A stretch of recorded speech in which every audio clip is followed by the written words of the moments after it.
हरि ओम। ऐसी विभूषित करा नवनीरदाया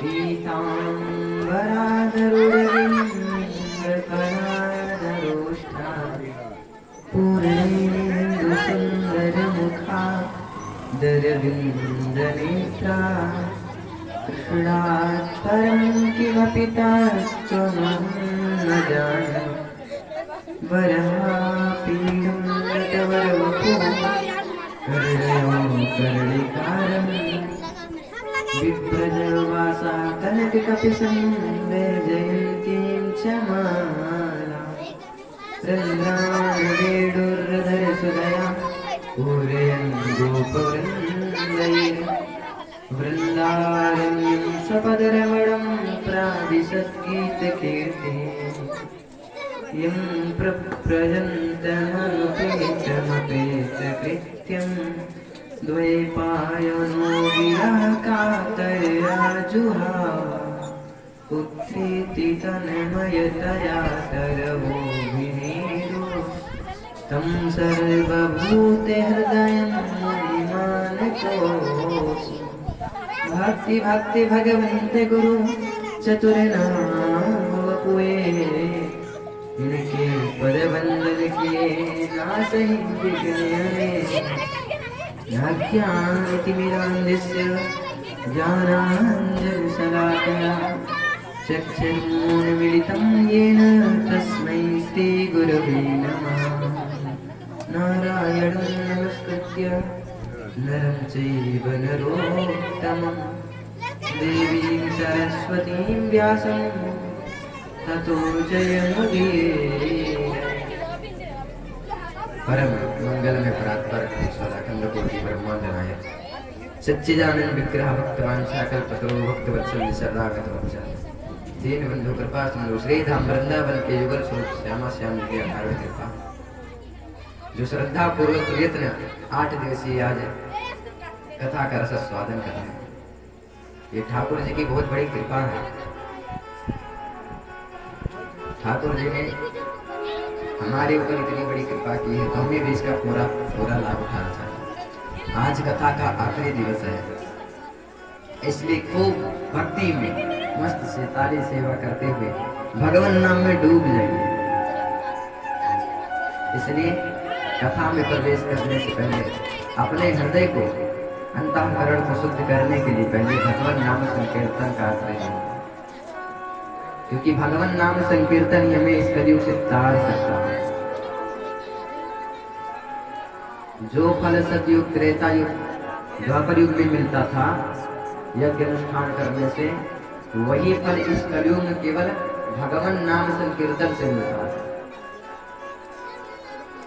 भगवान नाम कहते हैं कलियुग केवल हरि गुण गा, कलियुग केवल हरि गुण गा, कलियुग केवल हरि गुण गा, कलियुग केवल हरि गुण गा, कलियुग केवल हरि गुण गा, कलियुग केवल हरि गुण गा। गावत नर पावै भवतार, गावत नर पावै भवतार, गावत नर पावै भवतार। श्री गोस्वामी जी महाराज श्री रामचरितमानस में स्पष्ट रूप से कि कलयुग सिर्फ हरि के गुणों को गाता है। अब इस कलयुग में जो हरि के गुण गाते हैं वो भव सागर से पार हो जाते हैं। तो इसलिए अपने अंतःकरण को शुद्ध करने के लिए, अपने शरीर को निर्भर करने के लिए हम पहले कुछ क्षण भगवान नाम संकीर्तन का आश्रय लें। तो ताली सेवा करते हुए बड़ी श्रद्धा पूर्वक से गाएंगे कि हे गोपाल राधे कृष्णा गोविंद गोविंद हे गोपाल राधे कृष्ण गोविंद गोविंद। जोर से ताली सेवा करते हुए गाइए। हे गोपाल राधे कृष्णा गोविंद गोविंद। हे गोपाल राधे कृष्ण गोविंद गोविंद। हे गोपाल राधे कृष्णा गोविंद गोविंद। हे गोपाल राधे कृष्ण गोविंद गोविंद। राधा गोविंद गोविंद गोविंद गोविंद। राधा गोविंद गोविंद कृष्ण गोविंद गोविंद। राधा गोविंद गोविंद कृष्ण गोविंद गोविंद। राधा गोविंद गोविंद कृष्ण गोविंद गोविंद।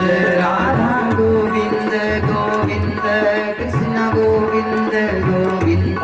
राधा गोविंद गोविंद कृष्ण गोविंद गोविंद।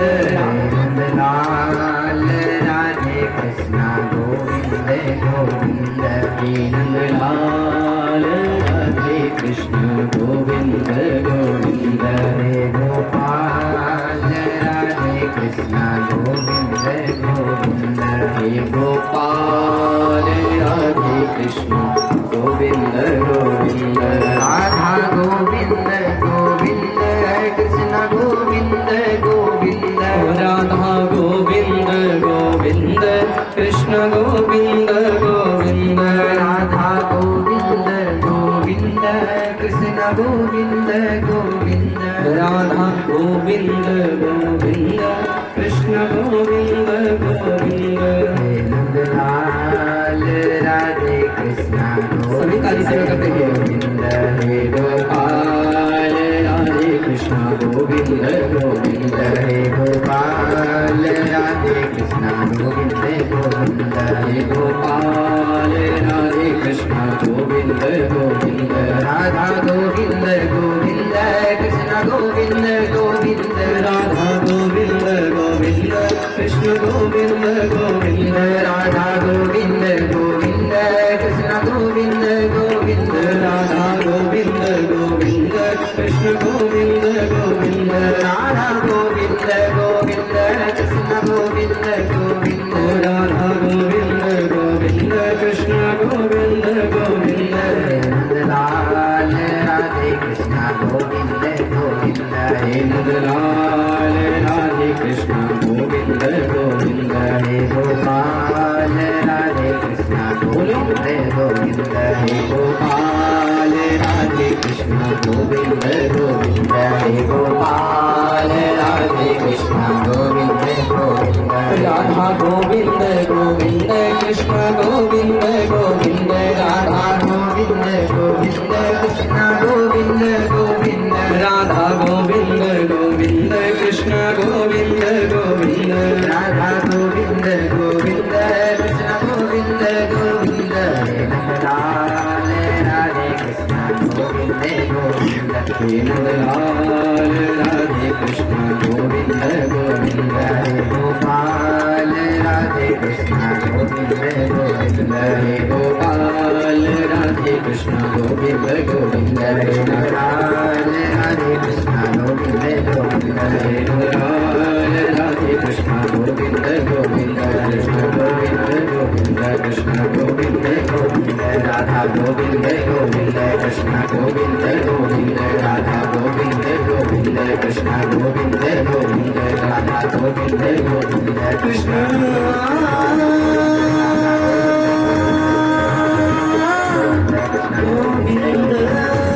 गोविंद।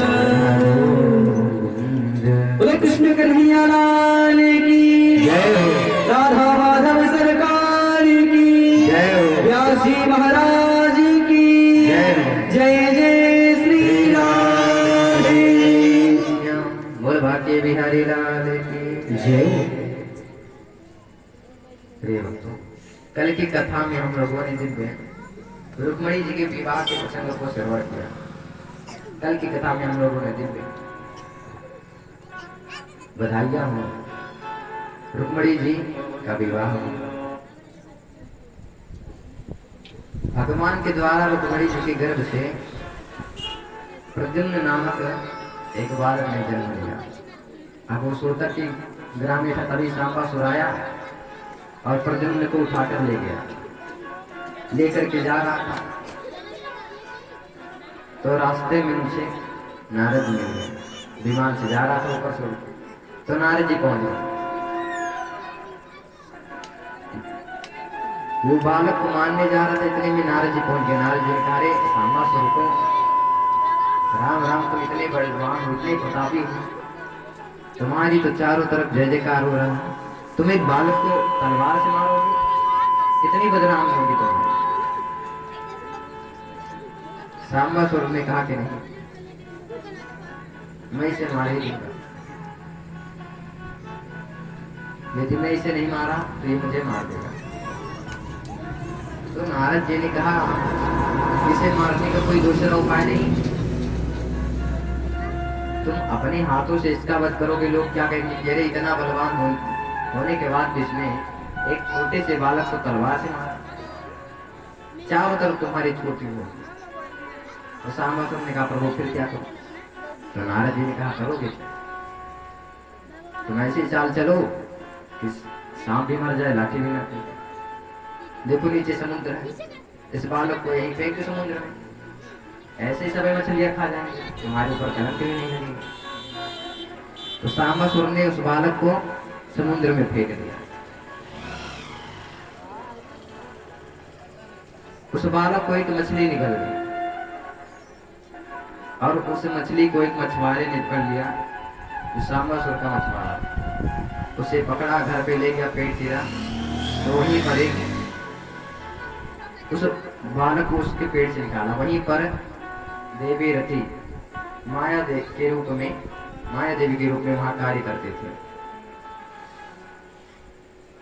तो उस देवी ने प्रद्युम्न जी को रसायन विद्या के द्वारा बड़ा किया, उन्हें बहुत सारी विद्याएं सिखाई। और वो जो माया देवी थी, वो प्रद्युम्न जी को काम की इच्छा से देख रही। तो प्रद्युम्न जी ने कहा, देवी आप जो मेरा लालन पालन है, आप मुझे इस काम भाव से क्यों देख रहे हैं? तो देवी बोली, माया देवी, कि प्रभु मैं आपकी पत्नी हूँ रति, आप स्वयं कामदेव हैं। आप शंकर जी को काम की भावना देने गए थे, तो शंकर जी की तीसरी नेत्र खुली, स्वयं आप जल के बस में। तो मैंने उनसे क्षमा मांगी, उनसे प्रार्थना किया। तो भगवान ने कहा कि जब भगवान 28वें द्वापर में उतार लेंगे, तब उनके पुत्र के रूप में तुम्हारे पति मिलेंगे। तो इस प्रकार से समझा तो ठाकुर प्रद्युम्न जी ने रति को स्वीकार किया। अब सांबासुर का वध करके और प्रद्युम्न द्वारका आ गए। इधर रुक्मिणी जी बड़ी चिंतित थी, क्योंकि उनका पुत्र तो सांबासुर उठा ले गया, ढूंढ रही थी पुत्र को। तो सोई प्रद्युम्न जी रति को लेकर के पहुंच गए वहां। अब सभी लोग देखने लगे। रुक्मिणी जी विचार करने लग गई कि अगर आज मेरा पुत्र जीवित होता तो ऐसे ही होता। इतने में नारद बाबा घूमते घूमते पहुंच गए। नारद बाबा ने कहा, रे रुक्मिणी, तुम चिंता क्यों कर रही हो? ये जो सामने खड़ा है तुम्हारा पुत्र ही है। देखो ये अकेले नहीं, साथ में बहू भी लाया है। अब मुंह क्या देख रही हो? जल्दी से थाली लाओ, आरती की, आरती उतारो। तो रुक्मिणी जी भागी भागी गई और आरती की थाली लाई, बहू बेटे की आरती उतारी और घर में उन्हें स्थान दिया। बोल भक्त वत्सल भगवान की जय। अब सुखदेव जी महाराज भगवान के और विवाह की चर्चा कर कि द्वारका नगर में एक सत्यराजित नामक का एक राजा रहता है। उसकी और भगवान सूर्य की बड़ी पड़ती थी, मित्रता थी। तो भगवान सूर्य उससे प्रसन्न होकर के एक समंतक मणि उसे प्रदान की। उस मणि की महिमा ऐसी थी कि प्रतिदिन 8 भार सोना देती थी। अब एक दिन सभा में ठाकुर जी बैठे थे, सभी लोग सभा लगा, तो ये वो मणि पहन करके आया।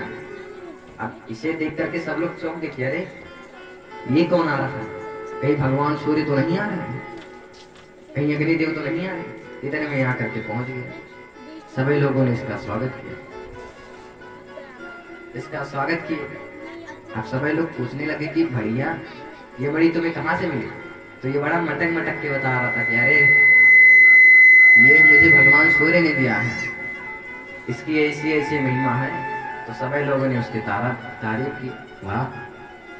अब सभा की जब बात खत्म हुई तो ठाकुर जी ने उसे सलाह दिया कि देखो सत्राजित, इस मणि को तुम राजकोष में जमा कर दो। अब तो सत्राजित का मुंह फूल गया। उसने कहा कि कृष्ण से मेरी ये प्रशंसा देखी नहीं गई, इतना जलता है मुझसे। वहां से उठा और घरे भागा। अब चारों तरफ ये फैला रहा था कि उससे मेरी ये बढ़ोतरी देखी नहीं गई। एक दिन उसका भाई प्रसेन उसी मणि को पहन करके जंगल में शिकार खेलने के लिए गया। तब उसके ऊपर एक शेर ने आक्रमण कर दिया। एक शेर ने उसको मार दिया और वो मणि लेकर के चल दिया। तो शेर के ऊपर एक रीछ ने आक्रमण कर दिया। रीछ यानी भालू, भालू ने आक्रमण कर दिया और शेर को मार डाला। वो मणि लेकर के चला गया। वो मणि लेकर के चला गया। आफिसर जब प्रसन्न लौट करके नहीं आया तो सत्राजित को बड़ी चिंता हुई। उसने चारों तरफ यही फैला दिया कि कृष्ण से मेरी उत्कर्ष देखी नहीं गई, तो मेरा मणि पाने के लिए मेरे भाई को मार डाला। अब वो एक कान से पहुंचते पहुंचते सभी लोगों के पास ये बात पहुंची। जब भगवान के पास ये बात पहुंची तो सोचने लगे कि अब मुझे अपना कलंक मिटाना पड़ेगा। तो रथ पर आरूढ़ हुए मंत्रियों के साथ में और प्रसेन को ढूंढने के लिए चल पड़े। प्रसेन को ढूंढने के लिए चल पड़े और जंगल में जब पहुंचे हैं तो देखे कि प्रसेन मरा पड़ा हुआ है। शेर के पंजे देखे तो पंजे के निशान पड़ा था। पकड़ते पकड़ते निशान को आगे चल के देखे तो देखे कि शेर भी मर के पड़ा है। तो उसे रीछ ने मारा था। रीछ के पैर सफेद थे, तो उस पैर के निशान से पहुंचते पहुंचते वो रीछ तक की गुफा तक पहुंच गई। वो रीछ कोई और नहीं, हमारे जामवंत जी। बोल जामवंत जी महाराज की। अब वो रीछ की गुफा तक पहुंच गए। वहां पर उस समय उनकी पुत्री जो थी जामवती, वो उस मणि के साथ खेल रही थी। ठाकुर जी ने सभी को द्वार पे रोक दिया। बोले कि देखो, अगर 15 दिन के अंदर में बाहर लौट आया तो ठीक है, अगर नहीं आया तो आप सब लोग चले जाइए। भगवान इनको आज्ञा दी करके अंदर चले गए। अब जब जामवती ने देखा कि कोई आ रहा है तो देख के अचानक से डर गई और चिल्लाई। भाई जामवंत बाबा करके और ठाकुर जी पे जोर से प्रहार किए। तो ठाकुर जी ने अपने आप पूछा, अब आओ देखे ना चाओ देखे, तुरंत भिड़ गए। अब भगवान भी भिड़ गए। दोनों लोगों का 28 दिनों तक युद्ध चला। बड़े बलवान थे जामवंत जी, क्योंकि जी जब राम और रावण का युद्ध हुआ तो रावण के युद्ध में ऐसा कोई योद्धा था ही नहीं जो जामवंत जी को हरा दे। तो इनकी लड़ने की इच्छा खत्म ही नहीं हुई। तो भगवान की भुजाओं को देख करके इनके मन में लालच आता। भगवान से बोले, प्रभु मेरी लड़ने की बड़ी इच्छा है और कोई है नहीं मेरे ऊपर कि मुझसे लड़े। रावण को एक लात मारे थे तो एक ही लात में बेहोश हो गया। तो रावण के पक्ष में ऐसा कोई योद्धा ही नहीं था जो जामवंत जी को हरा दे। तो भगवान के अंगों को देख करके इसे युद्ध करने की बड़ी कंठा हुई। तो राम जी ने कहा कि देखो, अब इस सेवक और स्वामी का मामला ये अधर्म है, लेकिन आपकी इस इच्छा को हम द्वापर युग में पूरा करेंगे। तो वही द्वापर युग में राम जी कृष्ण बन के आए। अब जामवंत जी का और ठाकुर जी का युद्ध चलता रहा। 28 दिन तक चला। 29वें दिन ठाकुर जी ने एक मुंह का जोर से जमाया, सोई जामवंत जी का नस नस ढीला हो गया। जामवंत जी ने चरण पकड़ लिए, बोले प्रभु मैं आपको पहचान गया, मैं आपको पहचान गया प्रभु, आप मेरे प्रभु श्री राम हैं। त्रेता युग में आपने मुझे वचन दिया था तो आज आपने पूरा किया। अच्छा प्रभु यहाँ क्यों आए? तो ठाकुर जी ने सारा वृतांत कहा सुनाया कि ऐसे ऐसे कलंक लगा है। तो जामवंत जी ने कहा प्रभु मैं ये मणि तो आपको ऐसे नहीं दूंगा, कुछ भी हो जाए। तो कैसे दोगे भैया? बोले कि मेरी पुत्री है, उससे आपको विवाह करना पड़ेगा, विवाह करिए तो आपको दहेज में दिया। तो ठाकुर जी ने कहा ठीक। तो जामवती को लेकर के ठाकुर जी आए। अब जब उनके पिताजी भालू हैं तो पुत्री कैसी रहेगी? भालू जैसी तो रहेंगी। तो ठाकुर जी ने विचार किया कि अब इन्हें लेके कैसे जाए। तो ले करके उन्हें जैसे तैसे पहुंचे और जामवती जी को बोल दिए कि देखो रुक्मिणी जी कहेंगे गेट खोलने के लिए तो गेट ना खोलना, दरवाजा ना खोलना, वो जब तक तुम्हें श्राप ना दे दे तब तक तुम ना खोलना। अब ठाकुर जी चुपके से लेकर के आए और दरवाजा बंद कर दिया। रुक्मिणी जी समझ गई कि ब्याह करके आए हैं। तो बोली प्रभु हम भी तो देखें कितनी सुंदर है। तो ठाकुर जी ने कहा देवी आपसे बहुत ज्यादा सुंदर है, आप देखेंगे तो आप बेहोश हो जाएंगे। अब वो तो माया उस ठाकुर जी को पता कि कैसी है, वही लेकर के आए। तो रुक्मिणी जी ने कहा कि प्रभु मोहन जी मैं कह रही हूँ ये थोड़ी गई रुकी नहीं, लेकिन उनका दर्शन तो करें। अब वो गई गेट पीटने लगे कि खोलो देवी खोलो। अब ठाकुर जी ने मना किया था कि जब तक श्राप ना दे दी जब तक ना खोलो, तो नहीं खोलो। बहुत परेशान हो गए लेकिन फिर भी नहीं खोले। अंतिम में जब रुक्मिणी जी को गुस्सा आई तो बोली तुझे अपनी सुंदरता पे बड़ा घमंड है, जा तू मेरी इतनी सुंदर हो जा।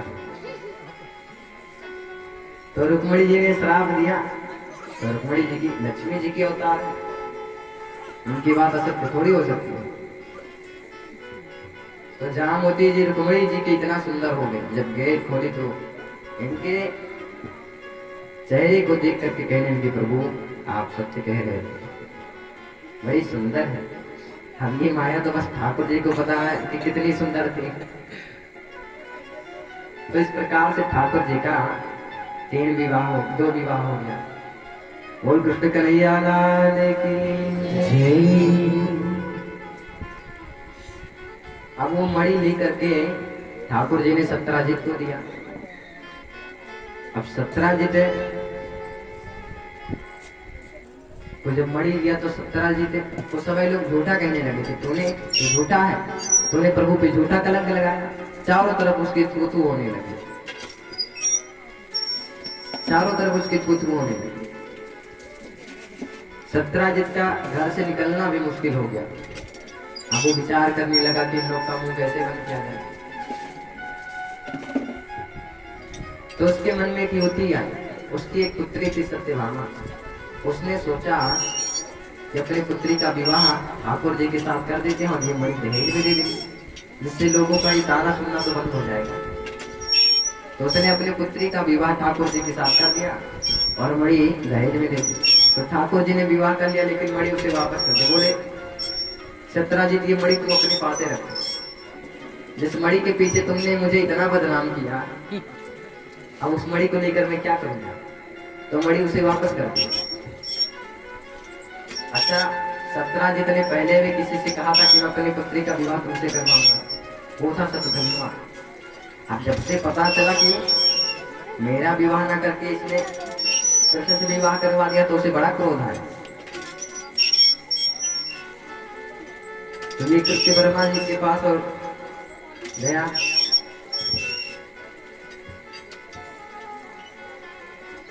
विदुर जी ब्रह्मा जी के अब ये जाकर के कहने लगे। तो उन्हें ये लोग उसे चने के झाड़ पे चढ़ा दिया, रे तुम्हारे साथ तो छल हुआ, तुम जाकर उसे मार के खत्म करो और मणि ले आना। अभी चने के झाड़ पे चढ़ गया और सत्राजित को मार दिया। अब सत्यभामा जी रोते रोते ठाकुर जी के पास पहुंची कि प्रभु तो धनवा ने मेरे पिताजी को मार दिया। ठाकुर जी रथ पर आरूढ़ हुए और उसको ढूंढने लगे। अब सत्यधनवा तो एकदम घबरा गया।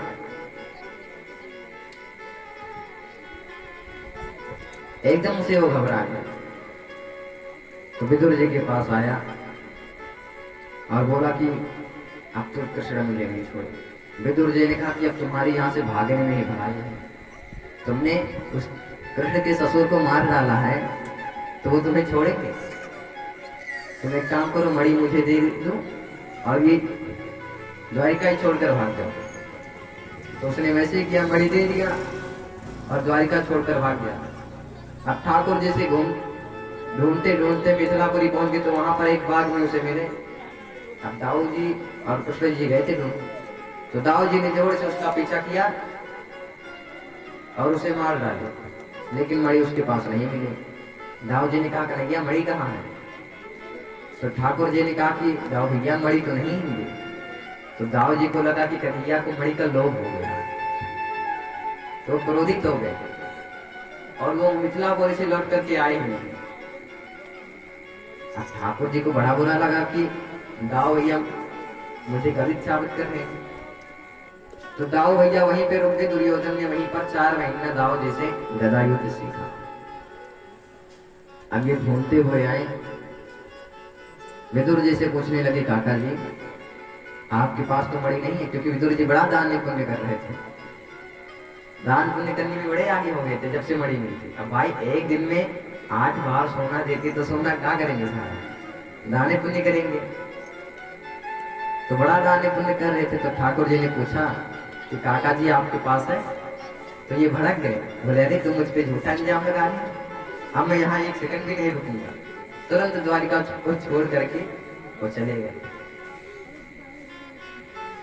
विदुर जी के जाते ही द्वारिका में वर्षा होना ही बंद हो गई। तो ठाकुर जी गए और जाकर के विदुर जी को मनाए। बोले काका जी मणि तो आप जैसे धर्मात्मा के पास ही होना चाहिए। आप जैसे धर्मात्मा के पास ही होगा। बस आप एक बार स्वीकार कर लीजिए कि हाँ मेरे पास है मणि, मेरे माथे का ये कलंक छूट जाए। बाकी मणि आप रखिए, हमको क्या करना है मणि से? क्या हमारे पास कम सोना है? हम क्या करेंगे? तो उन्होंने स्वीकार किया कि हाँ मेरे पास है नहीं। अब जब दाऊ भैया को पता चला कि मैंने कान्हा पे झूठा इल्जाम लगाया तो उन्हें बड़ा बुरा लगा, बड़ी गिलानी हुई उन्हें। वो लौट करके पुनः द्वारिका आ गए। लौट करके पुनः द्वारिका आ गए। ठाकुर जी से कहा कन्हैया मैंने तेरे पे गलत संदेह किया। विदुर जी ने उसे मणि को राजकोष में जमा कर दिया। अच्छा ठाकुर जी को ये कलंक क्यों लगा था? क्योंकि शुक्ल पक्ष के भाद्र महीने का चतुर्थी का चंद्रमा देख लिया, इसलिए ठाकुर जी को कलंक लगा। ये बात आज भी सत्य है कि चतुर्थी का चंद्रमा जो इंसान देख लेता है उसके ऊपर कलंक लग ही जाता है। लेकिन श्रद्धा पूर्वक जो इस कथा को सुनता और सुनाता है तो उस कलंक से उसे छुटकारा मिल जाता है। बोल कृष्ण कन्हैया लाल की जय। इस प्रकार से ठाकुर जी का 3 विवाह हो गया। पहला रुक्मिणी जी से, फिर सत्यभामा जी से और जाम्बवती जी से। अब ठाकुर जी एक भाद्र देश के राजा था। तो ये उनकी जो पुत्री थी वो ठाकुर जी से बड़ा प्रेम करते थे। मने मन ठाकुर जी को पति स्वीकार कर लेते। विदर्भ देश के राजा थे। अब उनसे मने मन प्रेम करते थे। लेकिन उनके 2 भाई थे। उन्होंने सोचा कि इसका विवाह ऐसे ही करा देते हैं, वरना कृष्ण आएंगे और हरण करके ले जाएंगे, जिससे तो हमारी पूरे नाटे कट जाएगी। तो उन लोगों ने श्रद्धा पूर्वक ठाकुर जी से उनका विवाह करा दिया। इस प्रकार से ठाकुर जी का 4 विवाह। बोल मित्र वृंदावन भगवान की जय। अब एक बार ठाकुर जी अर्जुन के साथ यमुना जी पे घूम रहे थे, तो वहां पर एक कन्या, एक स्त्री तपस्या कर रही थी। ठाकुर जी ने कहा अर्जुन से कि जाओ जरा पूछो कि कौन सी बीमारी लगी है जो तपस्या कर रही है। अर्जुन ने कन्या से पूछे कि क्या बात है, तुम तपस्या क्यों कर रही हो? तो उसने कहा कि मैं भगवान सूर्य की पुत्री हूँ, यमुना नाम है, और मैं भगवान विष्णु को अपने पति के रूप में पाना चाहता हूँ। तो अर्जुन ने कहा बस हाँ चलो हम तुम्हारी शादी करवाते हैं। तो अर्जुन उनका पकड़ के लाए और ठाकुर जी से विवाह करवा दिया। इस प्रकार से ठाकुर जी का 5 विवाह संपन्न हुआ। बोल यमुना मैया राधा कृष्ण भगवान की जय। अब एक कौशल देश के राजा थे जिनका नाम नवजित था। उनकी एक कन्या थी सत्या। तो उनका एक संकल्प था, उनके पास 7 ऐसे बैल थे जिनको कभी कोई बस में नहीं कर सकता। तो उनका ये संकल्प था कि जो इन 7 बैलों को एक साथ ना देगा, मैं अपनी पुत्री का विवाह उनके साथ कर लूंगा। अब बहुत से राजाएं तो बैल इतने धूर्त थे कि दूर से देखते थे तो उठा के पटक देते थे, या फिर वो घायल हो जाते थे, या फिर टिकट ही कट जाता था। तो कोई उन्हें नाथ ही नहीं पाए।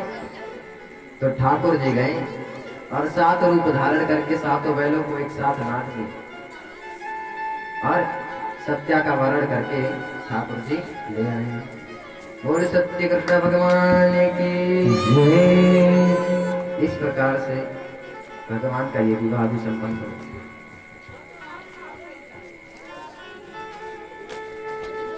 अब आगे ठाकुर जी ने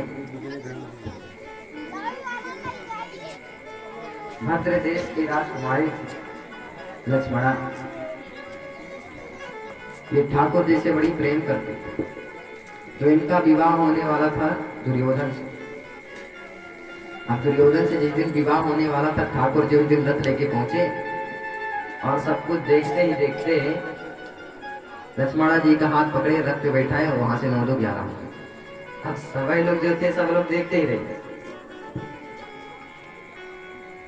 सब देखते रहे कि ठाकुर जी हाथ पकड़े लेके निकल आकर के द्वारका में विधिवत उनकी विवाह संपन्न हुआ।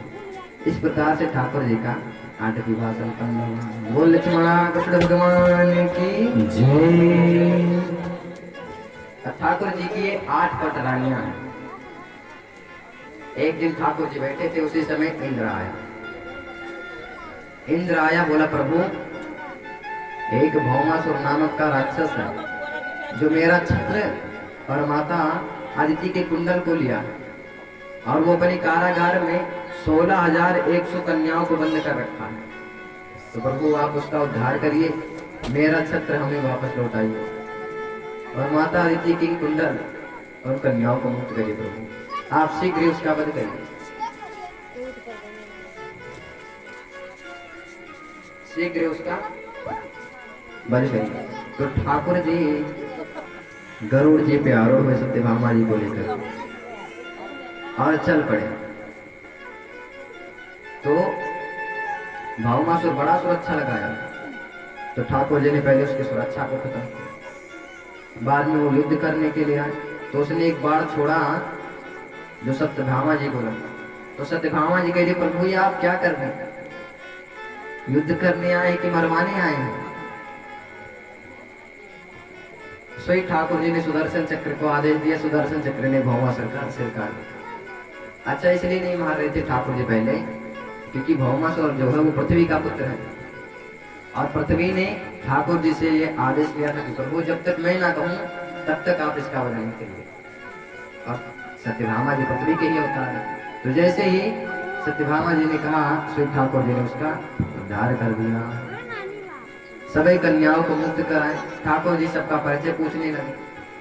कन्याओं ने कहा प्रभु हम परिचय क्या बताएं, अब तो ना हम घर के हैं ना घाट के हैं। हम अगर घर पे जाएं तो हमारे माता पिता पता नहीं हमें पहचानेंगे भी नहीं। मान लो माता पिता पहचान भी ले तो हमसे कौन विवाह करेगा? इतनों दिनों से तो हम बंद थे। तो ठाकुर जी ने कहा कि कोई बात नहीं, मैं स्वर्ग से आता हूं, तब तक आप लोग द्वारिका पहुंचिए, फिर आप सभी को मैं स्वीकार करूंगा। तो ठाकुर जी गए द्वारिका, वहां इंद्र का छत्र लौटाए, माता जी का कुंडल लौटाए। अब वहां से आ रहे थे तो सत्यभामा जी को पारिजात वृक्ष बड़ा सुंदर लगा, तो बोले प्रभु ये वृक्ष मुझे चाहिए। तो ठाकुर जी ने उठा करके और गरुड़ के पेट पे ला करके सत्यभामा जी के आंगन में लगा दिया। अब सभी कन्याओं को ठाकुर जी ने स्वीकार किया। इस प्रकार से ठाकुर जी का 16,108 विवाह संपन्न हुआ। बोल कृष्ण कन्हैया लाल की जय। ठाकुर जी का इस प्रकार से विवाह संपन्न हुआ। अब ठाकुर जी ने विचार किया कि सबे 16,108 कोई ना कोई एक ना एक दिन बुरा मान के जाकर के अलग बैठे रहते, तो ठाकुर जी जाकर के सबको मनाते हैं। हर रोज कोई ना कोई बुरा माना, किंतु विचार की कि रुक्मणी जी आज तक वो किसी बात से परेशान नहीं हुई, तो उनसे ठाकुर जी विनोद करने लगे, कहने लगे देवी आपके साथ बड़ा गलत हुआ। क्या गलत हुआ प्रभु? ठाकुर जी ने कहा कि देखो मैं ना राजा हूं, ना सुंदर हूं, ना वीर हूं, और ना गोरा हूं, कलुआ सा हूं। आपका जहां विवाह पक्का हो रहा था शिशुपाल के साथ, वो राजा भी था, वीर भी था, सुंदर भी था, हर तरह से वो आपके योग्य था। आपने अपने ही पैर पे कुल्हाड़ी मार ली। आपको बहुत प्रेम करता, मुझे तो प्रेम करना भी नहीं आता। देखिए देवी अभी भी कुछ बिगड़ा नहीं है, आप जाना चाहते तो अभी भी जा सकते हैं, वो आपकी योग्य है। अब इतना सुनते ही तो रुक्मणी जी को मूर्छित हो गई। ठाकुर जी ने चतुर्भुज रूप से उन्हें संभाला, मुंह पर पानी का चिट्टा मारा तो उन्हें होश आया। ठाकुर जी ने कहा देवी आप तो इतनी सी बात में बुरा मान गई। अरे गृहस्थियों का तो यही आनंद है, विनोद करना। बिना विनोद की गृहस्थी में आनंद कैसे आएगा? गृहस्थ जीवन का तो यही लक्ष्य कि खुशी से रहो। तो रुक्मणी जी ने कहा प्रभु आपने सत्य कहा, आपने कहा कि मैं राजा नहीं हूं, तो यह बात भी सत्य है, क्योंकि जो पूरे ब्रह्मांड के मालिक हो उनका इस संसार में कौन सा राज्य ऐसा होगा जो जिसके वो राज्य हो? पूरे ब्रह्मांड के मालिक तो आप हैं। आपने कहा कि मैं सुंदर नहीं हूं, तो प्रभु आप तो इतने सुंदर हैं कि जो नहीं सुंदर है उन्हें भी आप स्वीकार कर लेते हैं। आपने कहा कि मैं वेद नहीं हूं,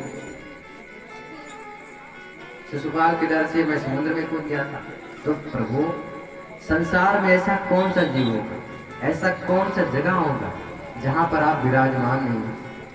जगत के कड़कड़ में गोस्वामी जी भी श्री रामचरितमानस में कहते हैं कि हरि व्यापक सर्वत्र समाना, हरि व्यापक सर्वत्र समाना, हरि व्यापक सर्वत्र समाना, हरि व्यापक सर्वत्र समाना, हरि व्यापक सर्वत्र समाना, हरि व्यापक सर्वत्र समाना, प्रेमत प्रकट मोहिमय जान, प्रेमत प्रकट मोहिमय जाना, प्रेमत प्रकट मोहिमय जाना, प्रेमत प्रकट मोहिमय जाना। तो प्रभु आप तो जगत की कड़कड़ में विराजमान हैं, ऐसा कोई जगह ही नहीं बचा है जहां पर आप विराजमान ना हो। तो इस प्रकार से ठाकुर जी अपने गृहस्थियों में विनोद भाव करके आनंद ले रहे हैं। अब प्रद्युम्न जी का दूसरा विवाह रुक्मी की पुत्री से हुए। इनके एक पुत्र हुए अनिरुद्ध। अनिरुद्ध जी का विवाह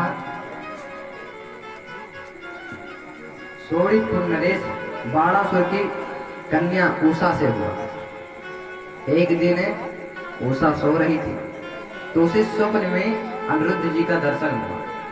उसने अनिरुद्ध जी का दर्शन किया। अनिरुद्ध जी इतने सुंदर थे कि उसकी सुंदरता को जब देख करके वो उठी तो चारों तरफ घूमने लगी। तो उसकी एक सहेली थी, मायावी थी वो। उसने सारी बात सुनाई तो उसने संसार के जितने भी सुंदर पुरुष थे सबका वो सिर्फ चिंतन करती थी तो चित्र बन जाता। तो उसने सबका चित्र बनाया। जब कृष्ण बलराम का चित्र बनाया तो उषा ने कहा हाँ हाँ ऐसे ही शकल उनकी मिल रही थी। जब अनिरुद्ध जी को जब चित्र बनाया तो उषा ने कहा कि हाँ यही है। तो उसकी सहेली गई और अनिरुद्ध जी सो रहे थे तो वहीं सोने में ही मायावी विद्या से उन्हें वहां से उठा करके ला करके उषा के यहाँ छोड़ दी। अनिरुद्ध जी भी उषा को देख करके आकर्षित। अब ये दो लोग अंदर थे, बाहर द्वारपालों को ऐसा संकेत हुआ कि महारानी के रूप में कोई पुरुष है। तो वो जा करके बाणासुर को बताएं। वो जा करके बाणासुर को बताएं कि प्रभु आपके पुत्री के कक्ष में किसी पुरुष का आभास हो। तो बाणासुर वहां से भागा भागा आया, दरवाजा खोला तो अनिरुद्ध जी बंदी बना लिया। अब नारद जी महाराज घूमते घूमते ठाकुर जी के पास पहुंचे। अच्छा उधर भी अनिरुद्ध को ढूंढ रहे थे तो नारद जी ने कहा कि यहाँ वहां ना ढूंढो, बाणासुर के यहाँ कैद पड़े हैं। तो ठाकुर जी गरुड़ पे आरूढ़ हुए और सभी सेना के साथ चल पड़े सोड़ीपुर। अब बड़ी व्यवस्था वहां पे हुई तो ठाकुर जी ने पहले उसकी व्यवस्था को ही खत्म किया। अब बाणासुर लड़ने के लिए आया। बाणासुर के 1000 भुजाएं थी, इनसे लड़ने के लिए आया। तो जब ये हारने लगा तो इसके पक्ष में स्वयं शंकर भगवान लड़ने आए। क्योंकि भगवान शंकर से इसने तपस्या करके वर मांगा था कि प्रभु मैं युद्ध करूंगा, जहां हारूंगा वहां पे आपको मेरी रक्षा करने के लिए आना होगा। तो आज ठाकुर जी से ये युद्ध करने लगा तो कमजोर पड़ गया। तो इसके पक्ष में स्वयं शंकर जी आए। शंकर जी ने कहा कि प्रभु आप ऐसे नहीं मार सकते, ये मेरा भक्त है, मेरे होते हुए आप इसे नहीं मार सकते। भगवान ने कहा शंकर जी आप इस दुष्ट के पीछे क्यों पड़े। तो शंकर जी में और ठाकुर जी में युद्ध होना शुरू हुआ। शंकर जी ने महेश्वर अस्त्र चलाया, फिर ठाकुर जी ने वैष्णव अस्त्र चलाया। अब वैष्णव अस्त्र चलाए तो शंकर जी को नींद आने लगी, वो चुटकी बजाते ही रह गए। इतने में ब्रह्मा जी प्रकट हुए। ब्रह्मा जी ने कहा कि अरे शंकर जी कहाँ इस पापी के पीछे आप पड़े हैं, जाओ जा करके कैलाश पे अपना भजन करें। तो शंकर जी चले गए कैलाश पे भजन करने के लिए। अब ठाकुर जी ने सुदर्शन चक्र को आदेश दिया और बाणासुर के 998 भुजाओं को काट दिया। क्योंकि शंकर जी ने जब इसे वरदान दिए थे तो उन्होंने ये कहा था कि देखो संसार में ऐसा कोई ना कोई योद्धा होता है कि वो पूरे संसार जीत सकता है लेकिन किसी एक से हार जाता है। आजकल के जीव का भी यही होता है कि वो संसार में सभी से पूरी दुनिया से जीत जाएगा लेकिन आकर के किसी ना किसी से हार जाएगा। तो शंकर जी ने इसे वरदान दिया था कि तुम जीत जाओगे, लेकिन जिस दिन तुम्हारे 998 हाथ भुजाएं कट गई उसी दिन समझना कि यही तुम्हारी मृत्यु देवता है, इन्हीं के हाथों तुम्हारी मृत्यु हो। तो ठाकुर जी ने सुदर्शन चक्र को आदेश दिया और 998 भुजाएं उसे की काट दी। ठाकुर जी ने उसका वध नहीं किया क्योंकि ये प्रहलाद जी के वंश का था। प्रहलाद जी को पहले ही ठाकुर जी ने वादा किया था कि अब मैं तुम्हारे वंश में किसी को नहीं मारूंगा। तो ठाकुर जी ने उसे छोड़ दिया। बाणासुर ने क्षमा मांगा और उषा और अनिरुद्ध का विवाह करवाया। बोल भक्त वत्सल भगवान की जय। जय जय श्री राधे। अब इतने में परीक्षित जी महाराज ने प्रश्न कर कि गुरुदेव, भगवान का एक नाम है दीनबंधु, भगवान का एक नाम है दीनबंधु, तो क्या कभी उन्होंने कभी किसी दीन पर कृपा किए हैं? कभी दीन दुखिया के ऊपर वो कृपा किए हैं जो उनका ये नाम हो? क्योंकि आजकल के लोगों का नाम भी बड़ा अजीब होता है। नाम रखेंगे दया सागर, लेकिन दया थोड़ा सा भी नहीं रहेगा। तो संसार के लोगों में नाम तो बड़े अच्छे अच्छे रहते हैं, लेकिन उसके गुण उनसे मिलते नहीं है। तो परीक्षित जी भी यही कह रहे कि प्रभु, भगवान का एक नाम है दीनबंधु, तो आज तक उन्हें कभी किसी दीन पर कृपा किया? कभी अपनी अनुग्रह किसी पर बरसाए? तो सुखदेव जी महाराज को सुदामा जी की याद आ गई। बोल सुदामा जी महाराज की जय। सुदामा जी महाराज के उन्हें याद आ गया।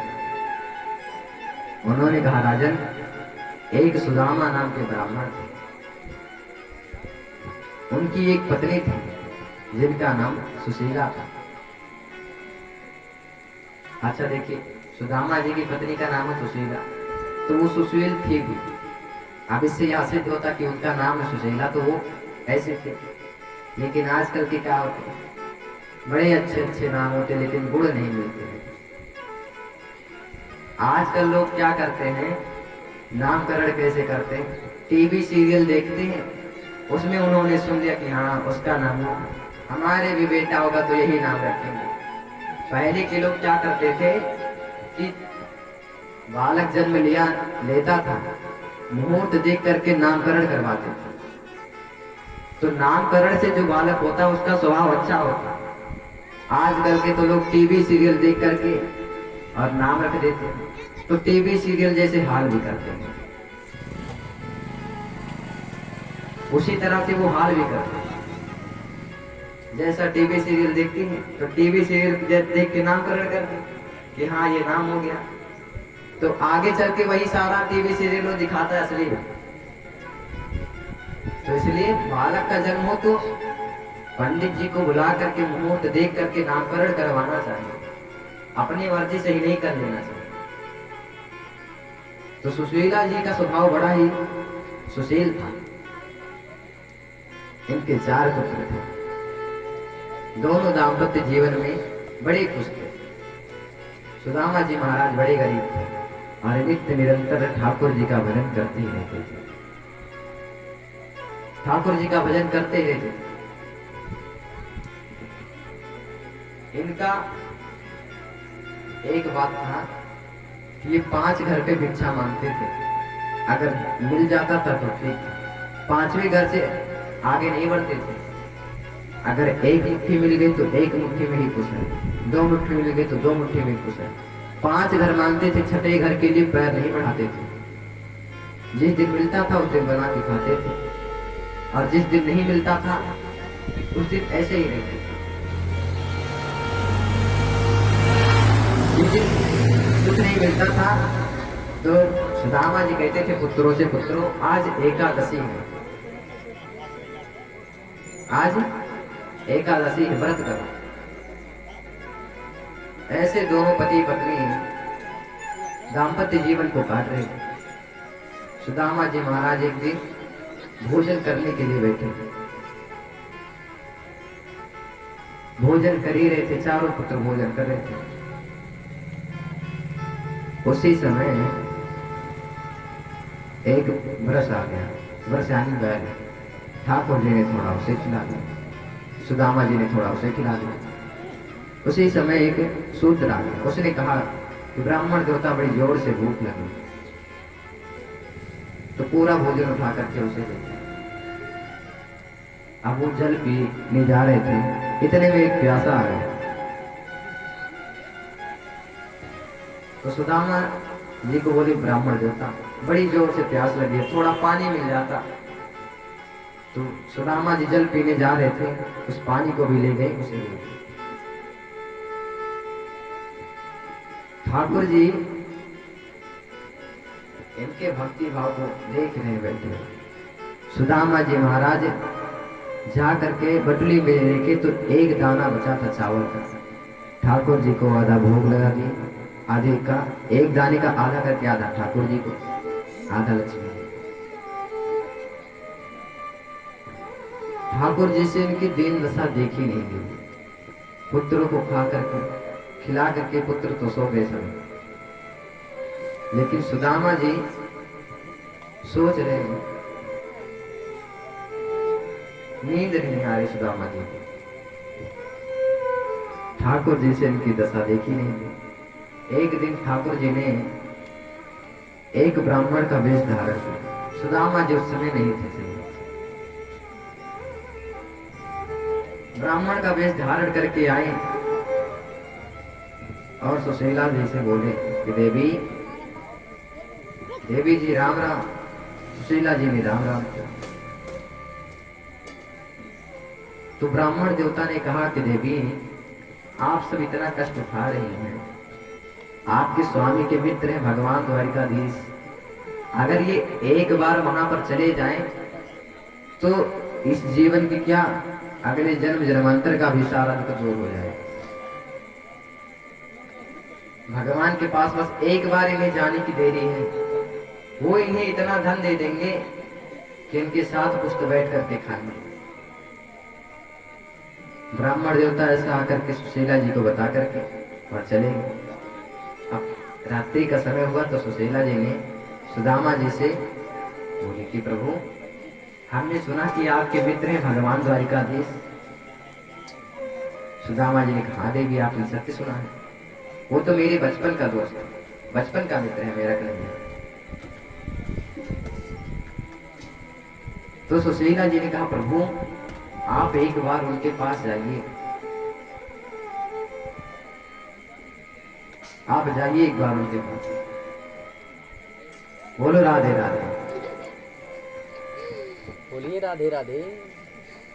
तो सुशीला जी ने कहा कि आप एक बार उनके पास जाइए, उनके पास जाएंगे तो हमारी गरीबी तो दूर हो जाएगी और कम से कम हमारे 7 पुष्ट तक ऐसे बैठ कर खाएंगे तो भी धन खत्म नहीं होगा, भगवान इतना धन दे देंगे।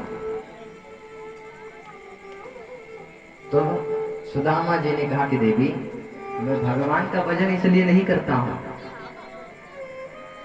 कि वो मेरे कष्ट है, मैं धन पाने के लिए उनका भजन नहीं करता हूं।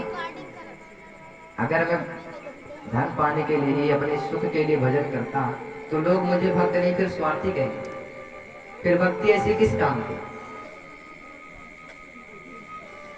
तो सुदामा जी ने कहा देवी आपकी ये बात मुझे अच्छी नहीं लगी कि मैं जाऊं और जाकर के अपने प्रभु से धन की कामना करूं। तो सुशीला जी ने कहा प्रभु मैंने ये थोड़ी बोला कि आप जाकर के उनके पास धन मांगो, क्या इतने दिन हो गए आपको कभी उनसे मिलने की उत्कंठा नहीं होती? कभी आपके मन में ये नहीं आया कि मेरा बचपन का मित्र है उनसे मिलूं? आपके मन में कभी उनसे मिलने की जिज्ञासा प्रकट नहीं होती? तो सुदामा जी ने कहा देवी मेरा वो बचपन का मित्र है, मिलने की जिज्ञासा तो बहुत है, किंतु कुछ स्थान ऐसे होते हैं जहां पर खाली हाथ नहीं जाना चाहिए, खाली हाथ नहीं जाना चाहिए। तो सुशीला जी ने कहा प्रभु मैं कहाँ कह रही कि आप खाली हाथ जाइए। सुशीला जी गई 5 घरों से मांग के लाई, 5 घर से मैंने अलग अलग सब्जियां से टूटे फूटे चावल मिले। अब चावल तो आया लेकिन बांधने के लिए कोई कपड़ा नहीं था। सोचिए इतनी गरीबी थी सुदामा जी को, लेकिन फिर भी उन्होंने भगवान का भजन नहीं छोड़ा। और आजकल के लोगों के ऊपर थोड़ी सी विपत्ति क्या आ जाती है तो यही कहते हैं कि अरे हम तो भगवान की इतनी पूजा करते हैं, इतना पाठ करते हैं, फिर भी भगवान हमारे पता नहीं हमसे कौन सी गलती हो गई, किस जन्म का पाप हम काट रहे हैं। तो आज से भक्ति सब बंद। थोड़ी से ही कष्ट में थोड़ा कष्ट क्या मिल गया तो भगवान को तुरंत ही दोष देते हैं। अच्छा, जीव भक्ति कब करता है? और वो भी भक्ति नहीं, बस दिखावा करता है। घर में अगर कोई बीमार है, ऐसा हो गया कि अब बचने के चांसेस नहीं दिख रहे हैं, तो घर बार सभी लोग अगरबत्ती लेकर के शुरू हो जाए, ओम जय जगदीश है। अगरबत्ती लेकर के सब लोग शुरू हो जाए, सुबह शाम दोनों समय एक एक लोटा जल लेकर के जाएंगे, काली जी को चढ़ाएंगे।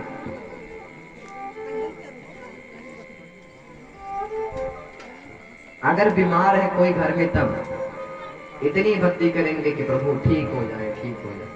और ठीक हो गए तो फिर से संसार में फिर पहुंच गए।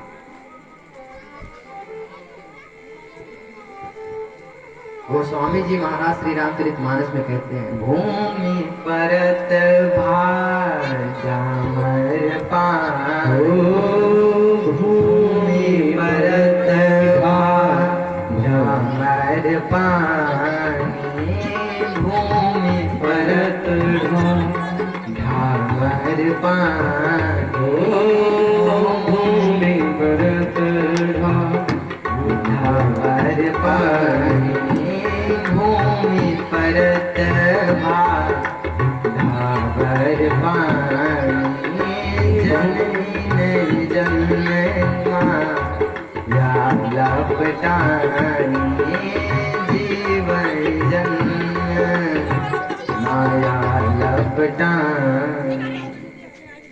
तो जीव जैसे कि जब बारिश होता है, सीताराम बोलो मिट्टी, सीताराम, शांति से कथा सुनो। जब बारिश होता है, ऊपर से जल गिरता है, तो ऊपर से जितना देर जमीन में नहीं गिरता उतना देर में वो इतना स्वच्छ रहता कि बाल्टी लगाकर के पी लो तो नल के पानी से ज्यादा अच्छा लगता है। लेकिन जमीन में जब वो गिरता है तो मैला हो जाता है। ठीक वैसे जीव जब कष्ट में रहता है तो भगवान को लेकर के पूजने लगता है। ऐसा लगता कि भगवान के सिवा कुछ जानता ही नहीं। निरंतर अगरबत्ती लेकर के ठाकुर जी को पूजता रहेगा, पूजता रहेगा। कपिल भगवान भी अपनी माता को आदेश देते हुए कहते हैं कि जीव जब गर्भ में रहता है, न जाने कितने प्रकार की वो उसे दुख मिलता है। गर्भ के कीड़े उसे काटते हैं, उसके पूरे शरीर में जलन होता है। जीव भगवान से बड़ी प्रार्थना करता, प्रभु बस अब जो होना था सो हो गया, होनी थी सो हो गई, अब ना ऐसी हो। प्रभु, अच्छा जीव जब गर्भ में रहता है ना, तो उसका अनेकों जन्मों का जो उसने कार्य किया वो सब उसे याद रहता है कि हाँ उस जन्म में मैंने क्या किया था, कितने पाप किए थे, कितने पुण्य किए थे, वो सब कुछ उसे याद रहता है। तो भगवान से प्रार्थना करता कि प्रभु अब मुझे आप बाहर निकाल दीजिए, जो कष्ट मुझे मिल रहा है जिस पाप के कारण, दोबारा ये पाप अब नहीं करूंगा। तो ठाकुर जी बड़ी विनतियों के बाद उसका सुन भी लेते हैं, लेकिन जन्म लेते फिर से उसी माया में लपट जाता है। जन्म लेता तुरंत वो माया उसके पीछे लग जाती है। तो गोस्वामी जी कहते हैं कि जीव जितना देर गर्भ में रहता है, जितना देर बड़ी प्रार्थना करता है, और बाहर निकलते ही माया उसे घेर लेती है। तो सुदामा जी को आज इतना कष्ट प्राप्त हो रहा है, लेकिन वो ये नहीं कह रहे हैं अरे हमको भक्ति नहीं रोकती। आजकल लोग कहते हैं कि हमें भक्ति नहीं रोकती। भक्ति करने से बड़ा दुख मिलता है। अब उन्हें कौन बताए? देखो, दुख तभी मिलता है जब भक्ति करो, दुख मिलता है ना, तो वो दुख नहीं मिलता। जो आपने पुराना पाप किया, धीरे धीरे वो पाप कट रहा है, धीरे धीरे वो पाप कट रहा है। और जब जीव बड़ा खुश रहता है, सुखी में, उसके साथ सब अच्छा ही अच्छा होता है, तो वो अच्छा नहीं होता। धीरे धीरे उसके पाप बढ़ रहे हैं और पुण्य खत्म होते हैं। जीव जब यहाँ से मर के जाता है स्वर्ग, तो जितना उसके पास पुण्य रहता है, जितना उसके पास पुण्य रहता है उतना दिन वो स्वर्ग में रहता है। छेड़े पुण्यम मृत्यु लोके, ये रेस्टोरेंट की जैसे हो गया कि अगर है जेब में पैसा तो बढ़िया रेस्टोरेंट में बैठकर भोजन करो, और पैसा नहीं है भोजन तो कर लिए तो वहीं पर पोछा लगाओ। यही होता है। तो वैसे स्वर्ग में है, अगर पुण्य रूपी बैंक बैलेंस है जितना है उतना दिन वहां मौज करो बढ़िया राजा की तरह। और जैसे ही पुण्य खत्म हुआ तो छेड़े पुण्य मृत्यु लोग, देवता लोग धक्का मार के उसे जमीन पर गिरा देते। वहां से धक्का मार के जमीन पे गिराते हैं तो 84 लाख योनि है। कबो कीड़ा मकोड़ा कुत्ता बिल्ली बनता है, इसी 84 लाख योनि में भटकता रहता है। तब जा करके किसी साधु संत की कृपा होती है, किसी ब्राह्मण की कृपा होती है, तो जा करके उसे एक मानव शरीर मिलता है। और इस मानव शरीर को वो कैसे गवा देता है? गोस्वामी जी कह रहे हैं, रात गवाई सोई के दिवस गवाई खाए, मानव जन्म अनमोल है कौड़ी बदले जाए। ये मानव शरीर बड़ा अनमोल है। गोस्वामी जी कह रहे हैं एक मनुष्य का शरीर ही ऐसा है जो सब कुछ कर सकता है, जो सब कुछ मनुष्य का शरीर ही है जो कर सकता है। अगर भगवान ने इतनी सामर्थ्यवान दिए मनुष्य का शरीर दिए हैं तो इसलिए नहीं दिए हैं कि इन शरीर से तुम बढ़िया खाओ पियो मौज करो। भगवान ने दिया है कि कठोर तपस्या करो, भजन करो। जीव जब भगवान का भजन करता है तो वो सीधा भगवत धाम को जाता है, उसे लौट कर फिर इस मृत्यु लोक में नहीं आना पड़ता। ये जो महापुरुष लोग भजन करते थे, तपस्या करते थे, 10-10 हजार करोड़ों वर्ष तक तपस्या करते थे, तो ये सब इसलिए थोड़ी तपस्या करते थे कि फिर से यहीं पे आने पाए, वो दोबारा यहाँ पर ना आना पड़े, इसलिए तपस्या करते थे। जो एक बार भगवत धाम को चला जाता है, ठाकुर जी के चरणों में पहुंच जाता है, वो दोबारा लौटकर इस मृत्यु लोक में नहीं आता है। तो मानव शरीर अगर प्राप्त हुआ है तो भगवान का भजन करने के लिए इस शरीर से भगवान का भजन करो। तो जीव बड़ा भगवान से प्रार्थना करता, प्रभु भगवान का आपका भजन ही करूंगा और कुछ नहीं करूंगा। और बाहर निकलने के बाद माया उसे लपेट लेती। सुदामा जी महाराज इतने कष्ट में हैं लेकिन उस भक्ति को नहीं छोड़ रहे। सुशीला जी 5 घरों से चावल मांग करके लाई हैं और अलग अलग कपड़ों को एक में बांध करके तब उसे चावल को उसमें रख करके बांधने के योग्य बनाए। सोचिए कितनी गरीबी हो। इतनी गरीबी में जीव क्या करता है कि कमाता है। जीव कमाता है तो भगवान ये कहते कि तुम कमाओ, ये नहीं कहते कि तुम भूखे मरो। अच्छा, कई लोग ऐसे होते हैं जो भाग्य के भरोसे बैठे रहते, कहते भैया भाग्य में लिखा होगा तो मिलेगा, जब भाग्य में लिखा है तो मिलेगा। तो भाई भाग्य में लिखा है तो वैसे थोड़ी मिलेगा। कर्म तेरे इतने बुरे हैं तो भाग्य के भरोसे क्यों बैठा? अगर कर्म अच्छे होना आते हैं तो भाग्य भी बदल जाता है। भाग्य के भरोसे जो बैठे हैं वो आज तक क्या जीवन भर बैठे ही रहेंगे, कभी वो आगे बढ़े नहीं सकते। तो भाग्य के भरोसे नहीं बैठना है, मेहनत करना है। वरना सुदामा जी भी बैठे रहे। सुदामा जी एक दिन भोज भिक्षा मांगते थे तो उसे बना करके खाते थे। वो दूसरे दिन की अभिलाषा नहीं करते थे कि हाँ आज का हो गया तो कल के लिए भी बिटो लो, परसों के लिए बिटो लो।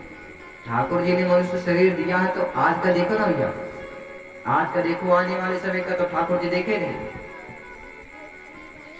तो सुदामा जी महाराज है भिक्षा मांगते हैं और उसे में गुजारा करते हैं। कई जगह से वो कपड़ा फटा हुआ था, सुशीला जी ने उसे जैसे तैसे बांधा और ठाकुर जी से मिलने के लिए सुदामा जी निकल पड़े पोटली लेकर। रास्ते में चलते चलते बहुत थक गए। सुदामा जी जर्जर थे इतने कि थोड़ी देर चले तो थक गए। भाई जीव जब खाएगा नहीं पिएगा नहीं तो वो कितना चलेगा। इसलिए पहले के जो बूढ़ बुजुर्ग लोग रहते थे वो बढ़िया खाते थे, दूध दही घी ऐसे ही खाते थे, 2-2 लीटर दूध ऐसे ही पी जाते। आजकल के इंसान को बोलो कि अगर 1 लोटा दूध पी ले तो 1 लीटर दूध पीने के बाद उनसे बोलो 2 रोटी खा ले तो नहीं खा पाते। और पहले के लोग बढ़िया से 2-2 लीटर दूध पी जाते थे, उसके बाद में भी 10-15 रोटी ऐसे खा जाते थे। तो पहले के लोग चलते भी थे। आज भी हमारे गांव में ऐसे लोग हैं जिनके आंखों में आज भी चश्मा नहीं लगता है, सब लोग ऐसे देखते हैं। क्योंकि पहले के लोग जो थे चूल्हे पर बनाते थे, उससे जो धुआं निकलता था आंखों में लगता था तो आंखों की जो कचरा था वो ऐसे ही निकल जाता। आजकल तो बालक जो है 5-5 साल के बालकों को चश्मा लगने लगा। वो जन्म लेते नहीं है, 5-6 महीने के हुए नहीं कि मोबाइल में टिक टिक टिक टिक करना शुरू कर दिए, टिक टिक टिक टिक करना शुरू कर दिए। तो उनकी आंखें कितने दिन चलेगी। तो पहले के जो बड़े बुजुर्ग लोग तो ये आज भी उन्हें चश्मा नहीं लगता, और आजकल के बालकों को तो चश्मा लगने लगा। तो सुदामा जी महाराज पोटली बांधे और चल दिए। थोड़ी देर चले तो वो थक गए। तो एक बट वृक्ष के नीचे पैरा था। पैरा जानते हैं ना बातें, जो गेहूं करते हैं तो कंपाइन के पीछे से निकलता पैरा, तो उसे पैरा कहते हैं। तो ठाकुर सुदामा जी उस पे लेट कर आराम करने लगे। ठाकुर जी ने गरुड़ जी को आदेश दिया कि जाओ पृथ्वी सहित वहां से उठा लाओ और ला करके द्वारिका में छोड़ दो। अब सुदामा जी वहां पर सो रहे हैं, गरुड़ जी आए अपने पीठ पे उठाए आकर के द्वारिका में छोड़ दिए। जब सुदामा जी का नेत्र खुला तो चारों तरफ लाइट जगमग जगमग हो रहा। अब सोचने लगे कि हम तो सोए थे एक बट वृक्ष के नीचे और पहुंच गए स्वर्ग में। तो वहां के लोगों से पूछ रहे कि भैया ये कौन सा जगह है। तो ये कहने लगे कि ये द्वारिका है। बोले कि हमें द्वारिका नहीं, हमें तो श्री कृष्ण के द्वारिका जाना है, मुझे मेरे कन्हैया के द्वारिका जाना है। तो वहां के द्वारपालों ने कहा राम राम महाराज जी, कोई उनका नाम ऐसे लेता है, आपने कह दिया श्री कृष्ण, कन्हैया कह रहे हैं, कन्हैया क्या होता। अरे तो कैसे बोले भैया। अरे कैसे क्या बोले, थोड़ा तो उनका सम्मान करिए, उनके आओ नाम जागे थोड़ा श्री श्री 1008 और परम पूज्य श्री कृष्ण जी महाराज। अब इतना सारा वो बोल गए, सुदामा जी समझी नहीं पाए। बोले भैया देखो मुझे आज सब नहीं पता, मैं बस इतना जानू कि मेरे वो बचपन का दोस्त है कन्हैया है और मैं वहां से मिल लो है, मुझे वहां से मिल लो है, बस आप रास्ता बता देंगे। तो वहां के लोगों ने बता दिया कि वो जो सबसे बड़ा महल दिख रहा है वही श्री कृष्ण की द्वारिका है, वही उनका राजमहल है। तो सुदामा जी महाराज डंडे को टेंगते टेंगते वहां तक पहुंचे। वहां पे जा करके उन्होंने कहा द्वारपालों से कि भैया मैं कन्हैया से मिल रहा हूं। तो द्वारपाल ने बोला कि यहाँ कोई कन्हैया नहीं रहता,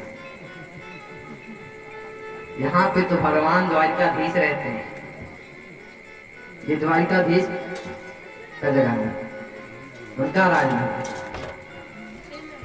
तो बोले कि हाँ हाँ मुझे उन्हीं से मिलना, आप जा करके उनसे बोलो। तो ब्राह्मण देव को लगा,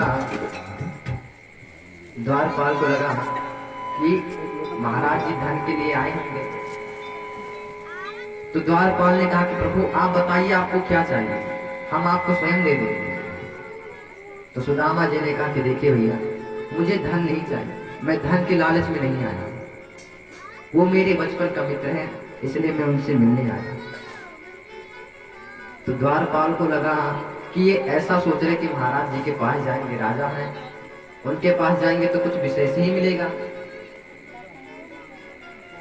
तो द्वारपाल ने बोला कि ब्राह्मण देवता आप शर्माइए नहीं, खुल के बोलिए, आप जो मांगेंगे आपको वो लाकर मैं दूंगा, आप तो आदेश करिए बस।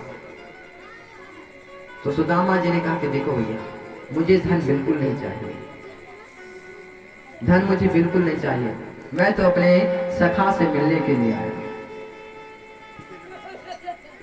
सुदामा जी कह रहे कि अरे द्वारपालो कन्हैया से कह दो, अरे द्वारपालो कन्हैया से कह दो कि मिलने सुदामा गरीब आ गया है। ऐसा कह ही रहे थे कि द्वारपालों जाकर के कन्हैया से कह दो कि उनका परम मित्र आया है। इस प्रकार से जब कहे वो सुदामा जी के बात को सुने तो द्वारपालों ने सोचा कि ऐसा गरीब कौन सा। एक ब्राह्मण देवता आए हैं आपसे मिलने की जिज्ञासा कर रहे हैं और अपना नाम सुदामा कह रहे हैं, अरे द्वारपालो हमको कह रहे हैं कि जा करके कन्हैया जी से बस इतना कह दो कि मिलने सुदामा गरीब आया। अब ठाकुर जी ने जैसे ही सुदामा नाम सुना ना तो आसन से कूद पड़े और सुदामा सुदामा करते हुए भागे। इधर ठाकुर जी द्वारपाल को अंदर जाते हुए समय लग गया। अब वहां से ठाकुर जी को जैसे सुनाया तो ठाकुर जी को आने में भी समय लग गया। तो सुदामा जी इधर विचार कर रहे हैं, वो इतना बड़ा राजा है और मैं भिखारी जैसा आया हूँ, बड़ी दिन हो गए उससे मिले हुए, पता नहीं वो मुझे याद भी होगा कि नहीं। क्यों भाई, किसी को जब बड़ा अधिकार मिल जाता है तो वो भूल ही जाता है, लोगों को वो भूल ही जाता है।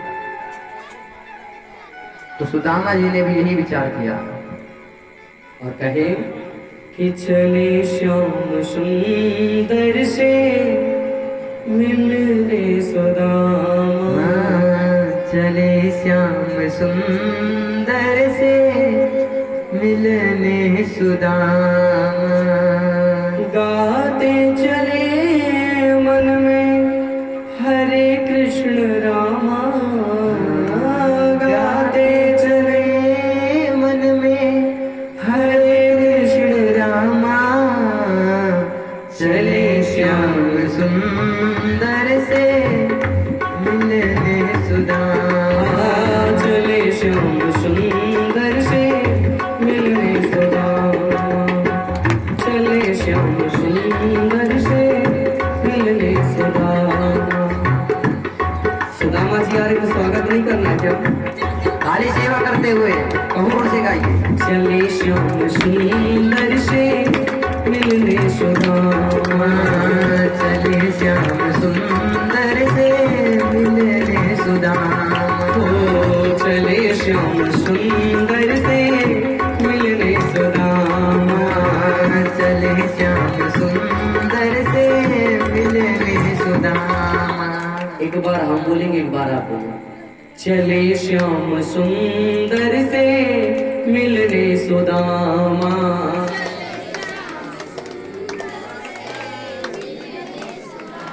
ओ चले श्याम सुंदर से मिलने सुदामा, चले श्याम सुंदर से मिलने सुदामा, गाते चले मन में, गाते चले मन में हरे कृष्ण रामा, चले श्याम सुंदर से मिलने सुदामा, चले श्याम सुंदर से मिलने सुदामा,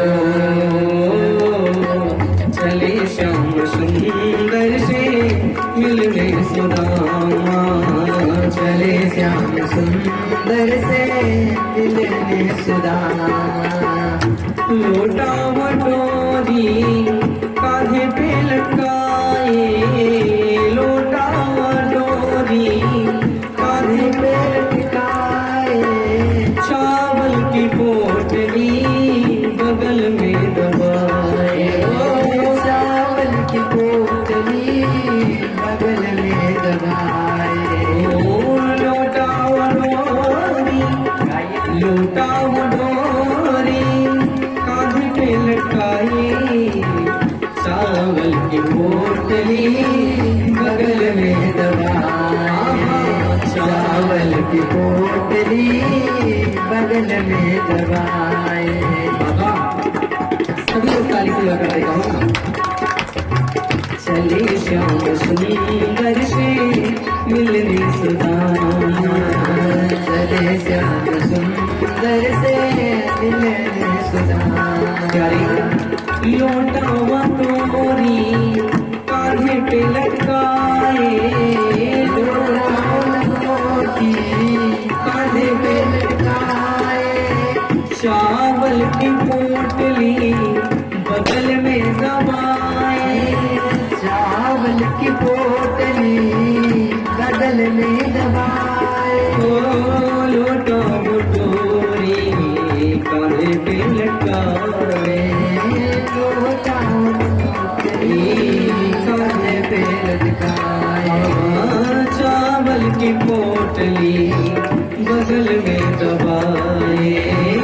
चावल की पोटली बगल में दबाए। पहुँच ही गए द्वारिकापुरी धामा। पहुँच ही गए द्वारिकापुरी धामा। चले श्याम सुंदर से मिलने सुदामा। चले श्याम सुंदर से मिलने सुदामा। सही बात है, हर एक भक्त की इच्छा होती है कि मैं भी भगवान से मिलूं। आज मेरी भी कामना थी कि हम भी जाए हर मंदिर में घूम करके आए, परंतु सबकी इच्छा होती है तो सब लोग बड़े भाव से कहो प्रभु आएंगे हम भी आपसे मिलने, आएंगे हम भी आपसे मिलने। वृंदावन धाम आपका प्यारे, वृंदावन धाम आपका प्यारे। आएंगे हम भी दर्शन को प्यारे, आएंगे हम भी दर्शन को प्यारे। जाते क्या हुआ? विप्र सुदामा जो द्वार पे आए, विप्र सुदामा जो द्वार पे आए। हमारे यजमान मूर्ति जी ध्यान दीजिए, नेत्र बंद करके नहीं, आंखें खोल करके जगाओ जरा, आंखें खोल करके ताली बजाओ और कहो विप्र सुदामा जो द्वारे पे आए, विप्र सुदामा जो द्वार पे आए। अब जानते क्या हुआ? छोड़ सिंहासन श्री कृष्ण ध्याए, छोड़ सिंहासन को श्री कृष्ण ध्याए। विप्र सुदामा जो द्वार आए, विप्र सुदामा द्वार पे आए। जानते छोड़ की सिंहासन श्री कृष्ण जी ध्याए, छोड़ सिंहासन को श्री कृष्ण ध्याए। सीने से सीना में लाए घन श्यामा, सीने से सीना में लाए घन श्यामा। हृदय से हृदय मिलाए घन श्यामा, हृदय से हृदय को मिलाए श्री श्यामा। वो चले श्याम सुंदर से मिलने सुदामा, चले श्याम सुंदर से मिलने सुदामा। गाते चले हरे कृष्ण रामा।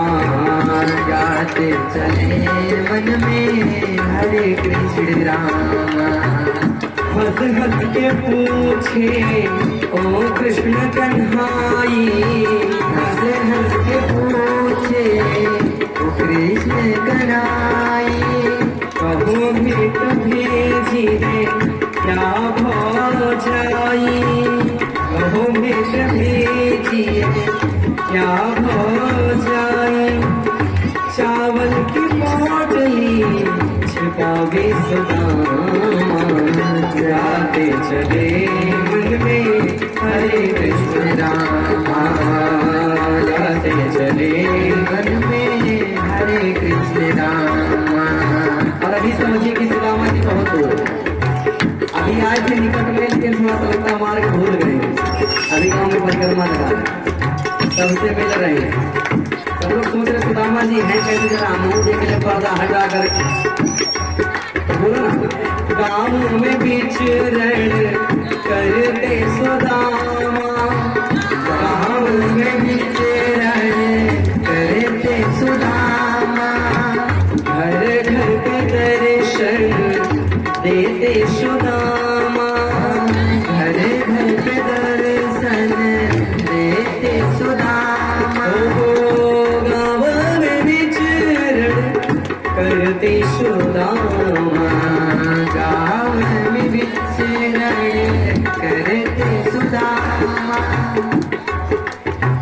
दर्शन देते हैं सबको सुदामा। दर्शन देते हैं सबको सुदामा। आशीर्वाद पाते हैं यहाँ के धामा। आशीर्वाद पाते हैं यहाँ के धामा। चले श्याम सुंदर से मिलने सुदामा। चले श्याम सुंदर से मिलने सुदामा।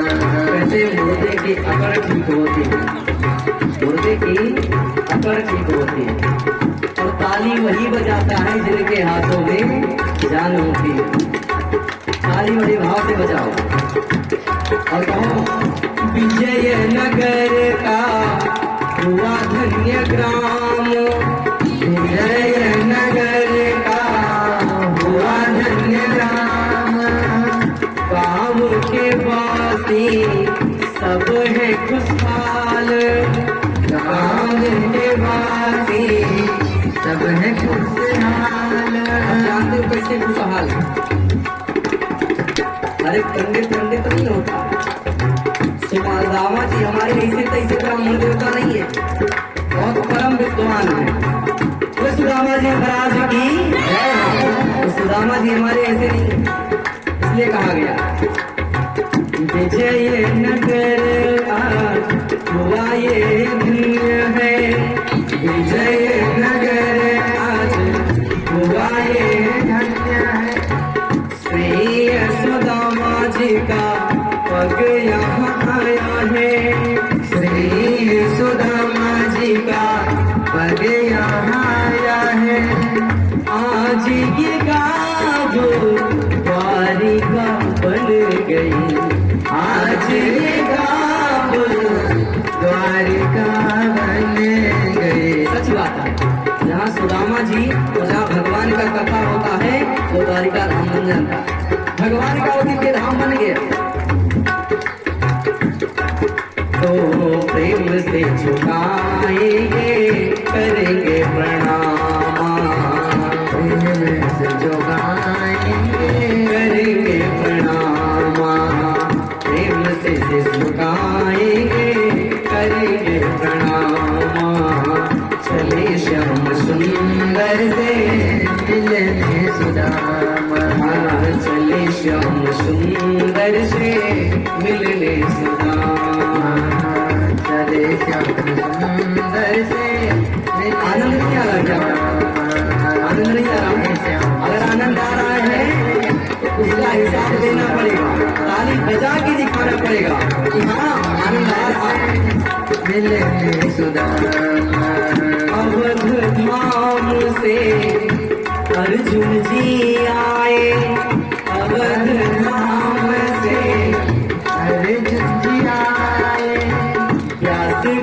जगदीश कथा सुनाए, व्यास जगदीश कथा सुनाए, प्रेम शंकर जी भजन गाए, प्रेम शंकर जी भजन को गाए, भजन गवा के आनंद लाए, भजन गवा के आनंद लाए। अगर आनंद आ रहा तो ताली बजाओ सभी लोग। भजन गवा के आनंद लाए, भजन गवा के आनंद लाए। अगर मैं सच में आनंद लाया तो ये कहो, मेरा जीवन धन्य बनाए, मेरा जीवन धन्य बनाए, मेरा जीवन धन्य बनाए, मेरा जीवन धन्य बनाए। करते हैं प्रभु को हम धन्यवाद, चले श्याम सुंदर से मिलने सुदामा, चले श्याम सुंदर से मिलने सुदामा, चले श्याम सुंदर से मिलने सुदामा, चले श्याम सुंदर से मिलने सुदामा, चले श्याम सुंदर से मिलने सुदामा, चले श्याम सुंदर से मिलने सुदामा, चले श्याम सुंदर से मिलने सुदामा, चले श्याम सुंदर से मिलने सुदामा। गाते चले मन में, गाते चले मन में, हरे कृष्ण रामा, चले श्याम सुंदर से मिलने सुदामा, चले श्याम सुंदर से मिलने सुदामा। चले श्याम सुंदर से मिलने सुदामा, चले श्याम सुंदर से मिलने सुदामा, चले श्याम सुंदर से मिलने सुदामा, चले श्याम सुंदर से मिलने सुदामा। गाते चले मन में, गाते चले मन में, हरे कृष्ण रामा, चले श्याम सुंदर से मिलने सुदामा, चले श्याम सुंदर से मिलने सुदामा। बोला कृष्ण कन्हैया लाल की, वाक्य बिहारी लाल की, आनंद कंद भगवान की, सुदामा जी महाराज की, द्वारिकाधीश की, व्यास जी महाराज की जय जय श्री राधे।